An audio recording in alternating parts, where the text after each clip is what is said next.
अस्सलामुअलैकुम फ्रेंड्स, मैं इम्तियाज़ Ali agriculture production की तरफ से आपकी पेश खिदमत हाजिर हूँ। दोस्तों, जैसा कि आप ये देख रहे हैं जंतर की काश्त, इसको तकरीबन हमने 1 अप्रैल को काश्त किया था। तो अभी 20 दिन हो गए हैं।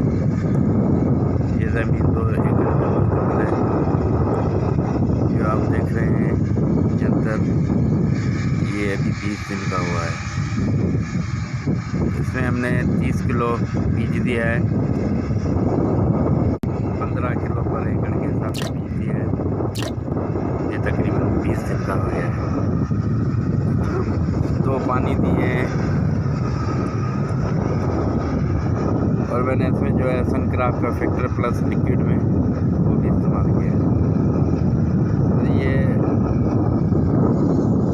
ग्रीन मैन्योर भी कहते हैं। ये ज़मीन को ठंडा करता है और ज़मीन को जरखेज़ बनाता है। ये जैसे ग्रीन मैन्योर है। हम गोबर की खाद अगर नहीं मिलती, नहीं डाल सकते, तो ग्रीन मैन्योर जो है ज़मीन की पीएच लेवल जो है कम करता है। दोस्तों, ये देखो ग्रीनरी, और ये तकरीबन 25 मई तक मैं इससे निकाल दूँगा। उसके बाद मैं इसमें चावल की काश्त करूँगा। कल हमने इसको पानी दिया है, 2 पानी निकाल दिए हैं और हर पानी पे यूरिया इस्तेमाल किया है। सनक्राफ्ट की लिक्विड में जो है फैक्टर प्लस वो पहले पानी में इस्तेमाल किया, तो बहुत अच्छी रिजल्ट आई। वो ज़मीन को नरम करता है और ज़मीन को नरम करता है और जो इसमें ग्रोथ बहुत अच्छी होता है। ये देखो,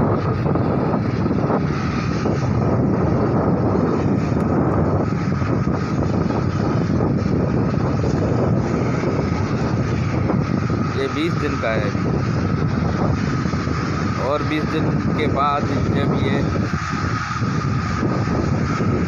5-6 फीट का हो जाएगा तब हम उसको निकाल लेंगे। फिर ज़मीन की तैयारी करके इसमें चावल की काश्त करेंगे। ये ज़मीन बरसातों के पानी में डूब गई थी और थोड़ी बहुत जरखेज़ी छोड़ गई थी। उसके हवाले से हमने ये जंतर की काश्त की है, ज़मीन की जरखेज़ी बढ़ाने के लिए और पीएच लेवल कम करने के लिए। ये बहुत ठंडा कर देगी ज़मीन को और जरखेज़ी बढ़ा देगी और चावल की काश्त बहुत अच्छी हो जाएगी।